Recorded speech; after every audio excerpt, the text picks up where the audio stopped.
Hoy recordamos los 30 años del retorno a la democracia, el día en que Raúl Alfonsín juraba ese primer periodo constitucional después de varios años de dictadura militar y que dio inicio a un proceso que hemos vivido hasta el día de hoy con varios saltos, con crisis económicas, con una consolidación naturalmente del modelo democrático.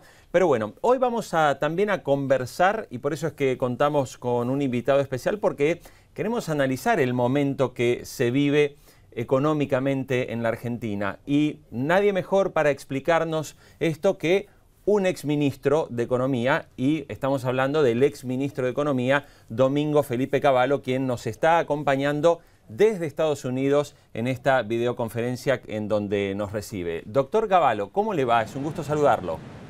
Es un gusto para mí hablar con ustedes. Yo creo que es la primera vez que salgo por Infobae. Los felicito porque creo que es todo un éxito, Infobae TV. Bueno, muchísimas gracias, doctor. Y bueno, yo quería empezar, ya que hoy es un día en que recordamos los 30 años de democracia. Doctor Cavallo, ¿usted se acuerda qué estaba haciendo aquel 10 de diciembre de 1983?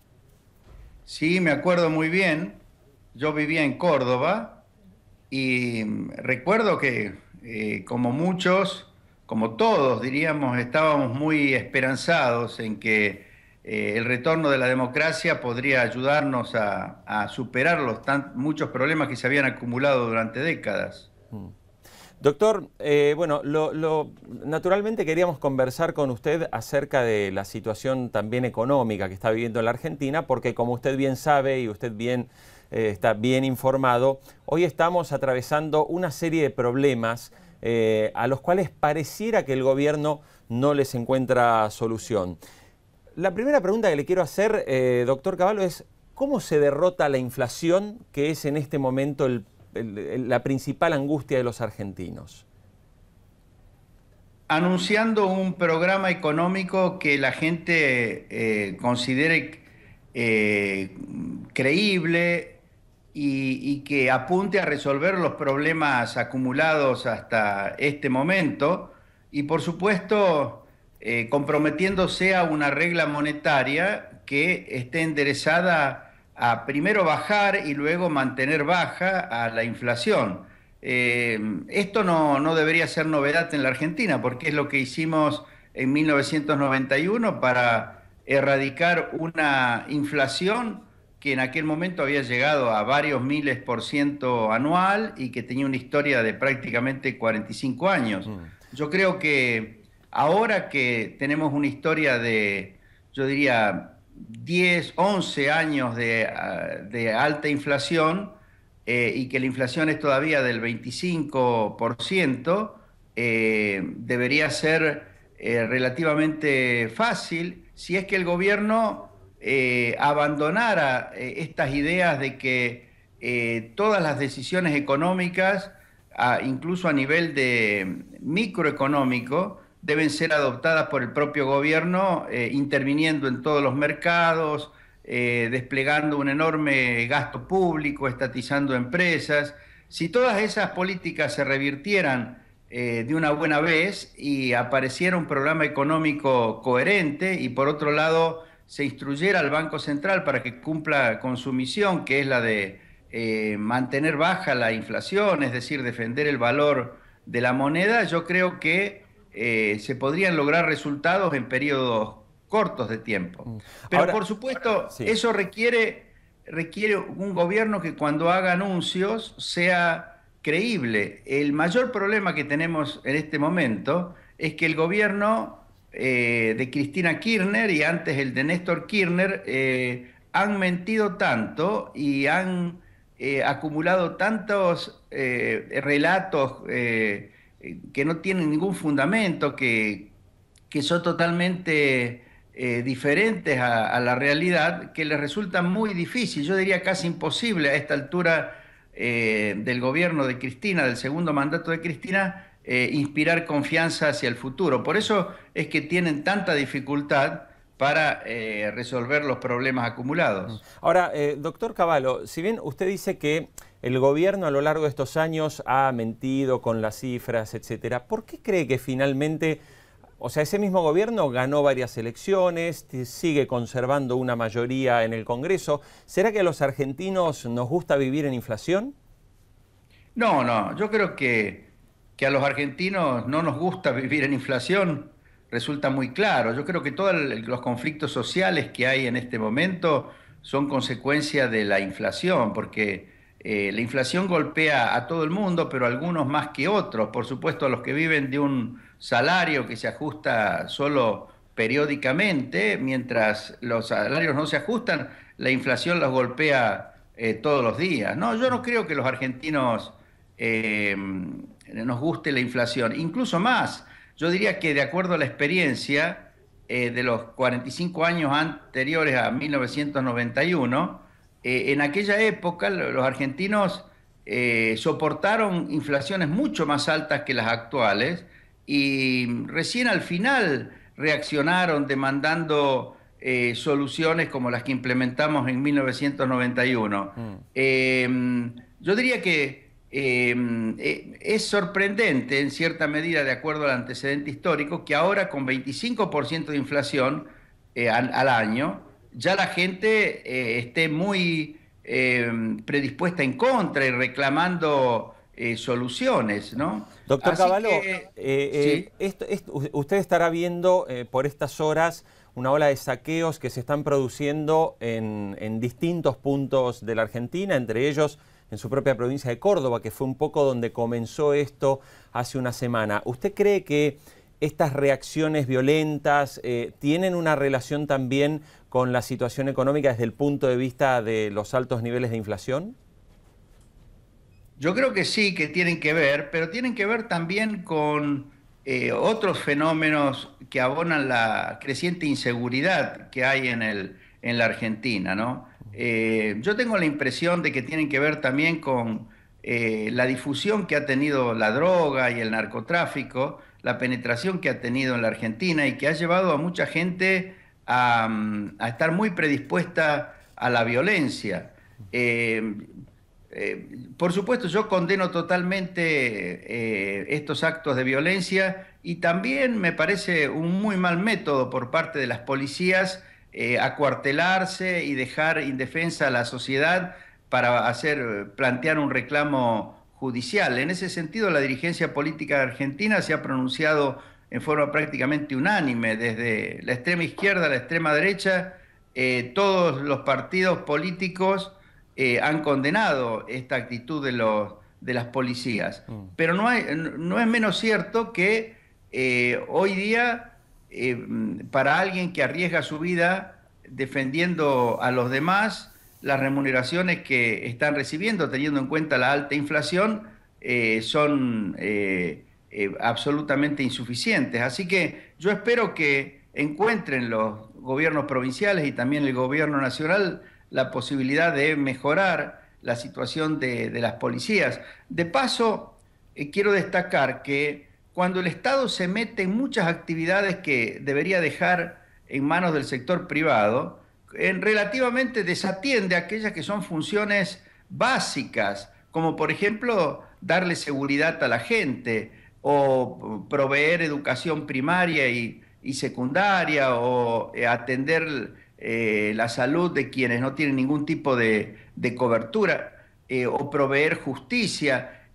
Estas son las funciones tradicionales del Estado y en esto debería concentrar sus recursos, su capacidad de gestión, tanto el gobierno nacional como los gobiernos provinciales. Lamentablemente, el gobierno nacional pretende dedicarse a manejar las empresas privadas, de intervenir en todos los mercados, subsidia una cantidad enorme de producciones porque por otro lado pretende controlarles los precios, algo que ya los chinos han dejado de hacer hace más de 10 años y que de acuerdo a las declaraciones del último Congreso del Partido Comunista Chino van a abandonar totalmente como prácticas de administración económica. Y por supuesto lo que un Estado moderno debe hacer es concentrar sus esfuerzos precisamente en temas como la seguridad, la educación, la salud, la justicia, que son las funciones tradicionales del Estado.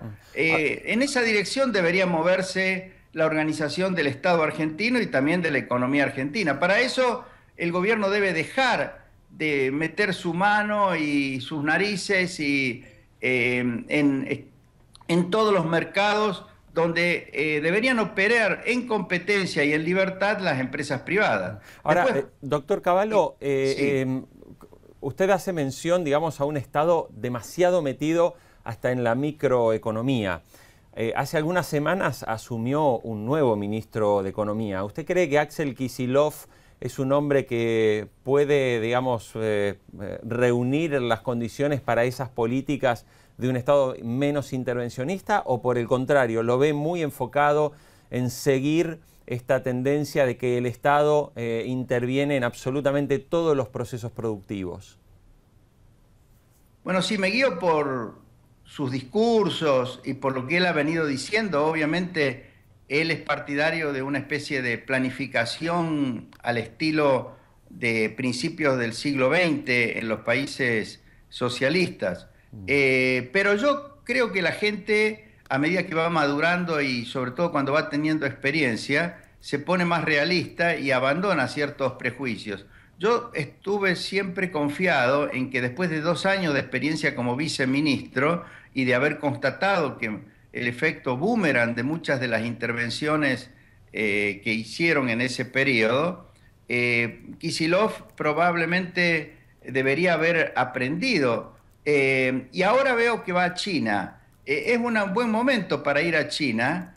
No sé si conseguirán los créditos que van a buscar, pero sería muy interesante que se informaran respecto de qué resolvió en la última reunión del Partido Comunista Chino, qué resolvieron ahí los líderes de ese país. Y va a encontrar que lo que resolvieron es cambiar todos los aspectos de su sistema económico que se parecían a lo que se ha venido aplicando en los últimos años en Argentina. Es decir, abandonar las intervenciones en los mercados para fijar arbitrariamente precios, tratar de que las empresas, incluidas las estatales, operen en competencia en los mercados y concentrar los esfuerzos del Estado en proveer servicios que son fundamentales, servicios de salud, servicios de educación, servicios de infraestructura. En materia de infraestructura China avanzó mucho, pero por ejemplo en materia de educación y de salud, en las zonas rurales tienen mucho por hacer. Y por supuesto también en temas de seguridad, aunque el grado de seguridad ciudadana en China es mucho mayor que en Argentina, Claro. ¿no? Doctor... Yo creo que Kicillof sí. es alguien que, dada la edad que tiene, que es un hombre joven, 42 años, debería observar mucho y hablar menos, es decir, tratar de aprender de la experiencia propia y de la experiencia ajena para no equivocarse en su rol como ministro de Economía. Pero déjeme decir algo más. Yo creo que el jefe de gabinete, Jorge Capitanich, es un hombre experimentado, es un hombre que por las ideas que yo le conozco de la década de los 90 y de principios de los 2000, entiende el funcionamiento de una economía libre de mercado y yo confío en que él va a poder coordinar los esfuerzos de los distintos ministros y orientarlos en una mejor dirección que aquella que han estado direccionados en los últimos tiempos. Además me parece muy positivo el diálogo que está llevando con los gobernadores.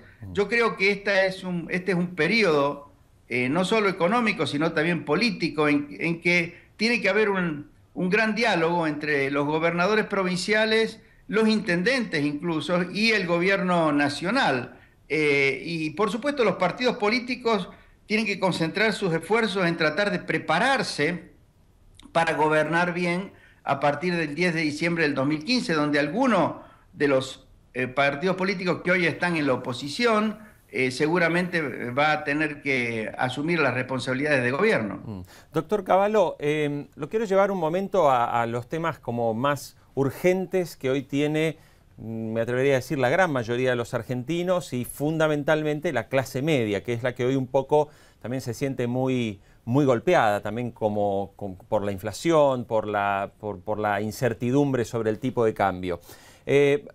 Empiezo hablando por el tema dólar. Le quiero preguntar, en la Argentina tenemos un tipo de cambio oficial de 6.25, 6.26 y tenemos un dólar paralelo, dólar blue, que es el que la gente puede comprar libremente, que está en torno a los 9.50, 9.60. Para usted, ¿cómo se resuelve, digamos, esta diferencia de paridades y cómo volvemos a tener en la Argentina un sistema único de cambios donde podamos operar libremente con las monedas?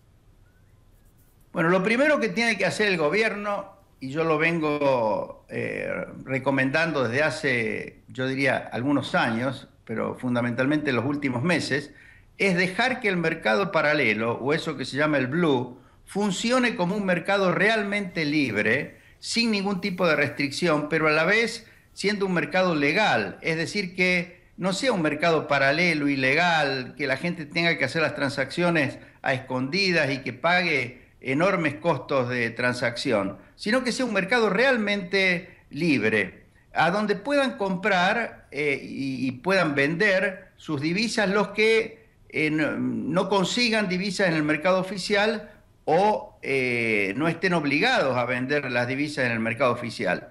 Un mercado realmente libre que funcionara como otro mercado, además del oficial, permitiría muchas cosas, entre ellos que entraran de nuevo capitales y que se vendieran divisas del turismo que llega a la Argentina. Y además que en ese mercado tuvieran que liquidar sus divisas o sobre todo comprar sus divisas quienes quieren atesorar o viajar y gastar en el exterior. A su vez, deberían permitir que por ese mercado se paguen importaciones para las que no se dan divisas en el mercado oficial. Y pienso que el tipo de cambio en ese mercado podría incluso estabilizarse o no crecer mucho, porque podrían empezar a entrar capitales si se permitiera que los capitales que ingresan se liquiden también en ese mercado. Ahora, con respecto al mercado oficial, obviamente que es bueno que hayan acelerado un poco el ritmo de devaluación, pero sobre todo en el mercado oficial lo que deberían hacer es permitir que las exportaciones que más están sufriendo, por ejemplo las de las economías regionales o las de algunos sectores industriales muy intensivos en mano de obra, pudieran liquidarse en un porcentaje, digamos 30, 40, 50% en ese mercado libre, de tal forma que se vaya aproximando el tipo de cambio de exportación al del mercado libre, de una manera gradual, y yo diría un poco selectiva para atender primero aquellas economías regionales y aquellos sectores de exportación que más están sufriendo porque han subido mucho sus costos y no subieron al mismo ritmo sus ingresos. Yo creo que este tipo de organización cambiaria a su vez facilitaría en el momento en que haya un gobierno creíble que pueda inspirar confianza hacia el futuro, una inmediata reunificación. Yo creo que un próximo gobierno lo que tiene que comenzar haciendo es unificando el mercado cambiario, pero como un mercado absolutamente libre, sin ninguna restricción para la compra y venta de divisas y por supuesto sin intervención del Banco Central, ¿no? Esa es la organización cambiaria que predomina en el mundo. Ahora, ¿por qué no ir inmediatamente a la reunificación ahora? Y porque con un gobierno poco creíble, por ejemplo, liberalizar, remover todas las restricciones y dejar flotar el tipo de cambio, en lo inmediato significaría una fuerte devaluación, posiblemente del 50, 60, 70% de la noche a la mañana, y seguramente eso sería acompañado por reclamos de aumentos salariales del mismo orden de magnitud, y sería acompañado por tarifazos quizás incluso mayores a los de la devaluación, y con un gobierno que no inspira confianza, esto podría poner en marcha un mecanismo tipo Rodrigazo, es decir, una aceleración inflacionaria muy difícil de de controlar a posteriori, ¿no? Ahora, doctor Cavallo... El escenario va a ser diferente cuando haya un gobierno que pueda comprometerse a políticas de mediano y largo plazo, que haga anuncios integrales. En ese momento sí va a poder unificar los mercados cambiarios. Ahora, doctor Cavallo, usted hace alusión a un riesgo de Rodrigazo, pero fíjese, usted recién decía que su idea cree que lo mejor sería hoy ir hacia un modelo de desdoblamiento cambiario en la Argentina para poder, digamos, evitar una desestabilización. Pero también déjenme contarle que en las últimas horas las protestas de la policía están implicando reclamos en muchos casos de aumentos salariales que están en torno al 30%. Es decir, ya pareciera que hay en marcha, al menos desde algunos sectores, que empezó con la policía, pero que seguramente puede continuar luego con docentes, con empleados estatales, etcétera, un reclamo por otra vez subida de salarios. Y el tercer punto en el que usted también hace hincapié es que la subida de tarifas, por lo menos el gobierno está empezando a dar a entender que al eliminar los subsidios vamos a tener incrementos tarifarios importantes. ¿Esto no puede ser finalmente un caldo de cultivo peligroso en los próximos meses? Sin duda. Mire, primero una aclaración. Yo no pregono un desdoblamiento cambiario. El desdoblamiento cambiario ya existe. Hoy existe no solo desdoblamiento, existen muchos tipos de cambio, porque está el blue, está el paralelo, está el celeste, hay muchos, sí. Sí, hay muchos. O sea, yo lo que pregono es la creación de un mercado libre. Para poder hablar de unificación del mercado cambiario, hay que hablar de libertad previamente del mercado cambiario. Si no estamos acostumbrados a que funcione un mercado libre, como este que yo sugiero que se cree para todas las transacciones que no están permitidas en el mercado oficial, pero que sea legal, que sea transparente, es muy difícil pensar en una unificación. Por ejemplo, si en este momento el gobierno decidiera devaluar en el oficial a 10 pesos, llevarlo de 6.20 a 10 pesos, yo estoy seguro que si se mantienen todas las restricciones, el paralelo posiblemente saltara a 15 o a 20 pesos, porque se va a mantener la brecha si es que se mantiene la misma organización del mercado cambiario. Y como usted dice, un salto devaluatorio siempre va acompañado por también pedidos de aumentos salariales y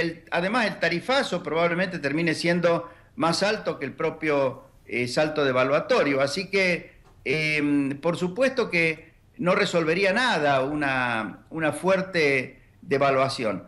Lo que usted menciona de que ya están en marcha pedidos de aumentos salariales, ¿cómo no van a estar en marcha si el ritmo de devaluación en el oficial ha pasado de 15 a 25 y ahora está en 35 y tiende a ser del 40% anual, gradual, pero a ese ritmo? Es natural que también los pedidos de aumentos salariales van a estar en ese orden de magnitud y serán también graduales, como los que se acordaron para este año, en 2 o 3 cuotas, ¿no?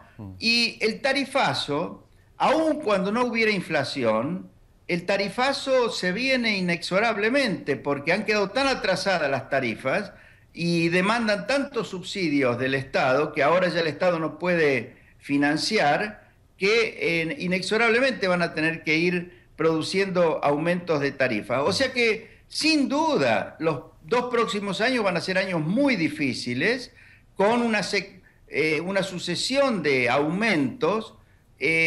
Ahora, si esa sucesión de aumentos se da más o menos de manera gradual, si bien habrá conflictividad social, pero no necesita haber una explosión inflacionaria.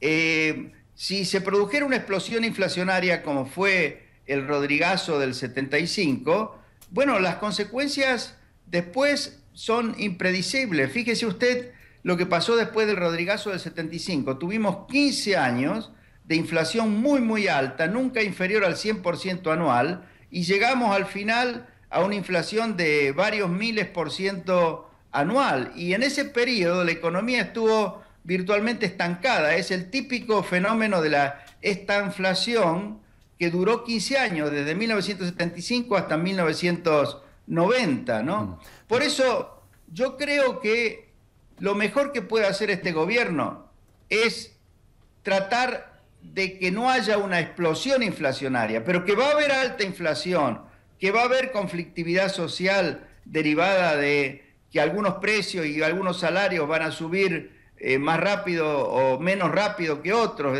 Siempre ocurre cuando hay alta inflación. Eso plantea muchos reclamos sectoriales, ¿no? Pero lo que yo creo que hay que buscar es soluciones que serán parciales, pero que apuntan en la dirección correcta. La que yo sugiero en materia de organización del mercado cambiario es este tipo de soluciones. No va a resolver el problema de cuajo, pero por lo menos va a dejar que funcione un mercado libre. La gente se va a ir acostumbrando a lo que significa un mercado cambiario libre, sin ningún tipo de restricciones, y de a poco irán derivando las divisas que hoy están obligadas a venderse en el mercado oficial a ese mercado libre, y también en la medida en que se vayan produciendo otras reformas, se creará el espacio y el clima para una unificación del mercado cambiario, pero de un mercado que sea único y libre, que es como funcionan todos los mercados cambiarios en los países normales. La última pregunta, doctor Cavallo. ¿La Argentina debe amigarse con el Fondo Monetario? Sí, es ridículo que la Argentina, siendo un miembro del Fondo Monetario y un miembro del Grupo de los 20, no tenga una buena relación con esa institución. Hasta los Estados Unidos han dejado que el Fondo Monetario haga las auditorías o las inspecciones esas del artículo 4 de la Carta Orgánica.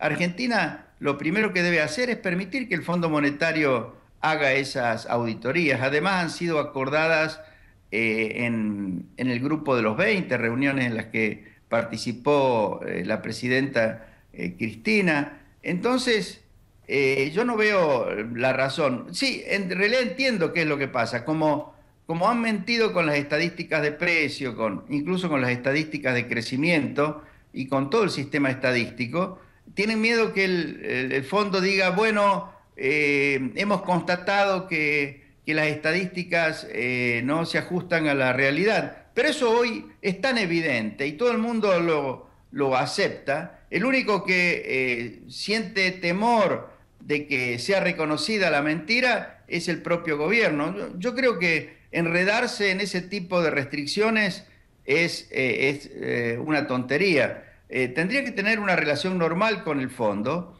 y aprovechar el apoyo que el fondo eventualmente puede dar para que el ajuste fiscal que hay que hacer no sea traumático y brutal, sino que sea más bien gradual y transparente, ¿no?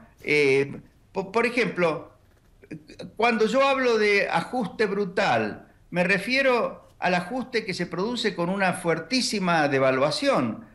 Por supuesto, un Rodrigazo, una fuertísima devaluación posiblemente termine reduciendo el déficit fiscal. ¿Pero a costa de qué? A costa de un deterioro de los salarios y una reducción del gasto público en términos reales en forma totalmente indiscriminada, no transparente, no discutida en el Congreso, tal como la que ocurrió en el año 2002, después de la fuerte devaluación cuando se abandonó la convertibilidad. Doctor Cavallo, queremos agradecerle el contacto con Infobae TV y por supuesto cuando esté de visita en Buenos Aires nos gustaría recibirlo en el estudio aquí en vivo para volver a entrevistarlo. ¿Cómo no? ¿Cómo no? Y antes de que alejen la cámara les voy a mostrar lo que está pasando en Washington. Bueno, a ver si lo ven. Bueno, estamos viendo una Washington completamente nevada. Así es. Bueno, está dando clases, ¿no, doctor? Ahora he venido por una conferencia que tuve que dar ayer y ahora estoy viajando a China. Ah, muy bien. Voy a China porque todos los años participo en una conferencia que organiza un instituto que se llama International Financial Forum y a la que siempre me invitan. Así que alrededor del 17, 18 de diciembre voy a estar en Buenos Aires. Muy bien, doctor. Lo esperamos por acá y muchísimas gracias por atendernos. Será hasta muy pronto. Muy bien, adiós.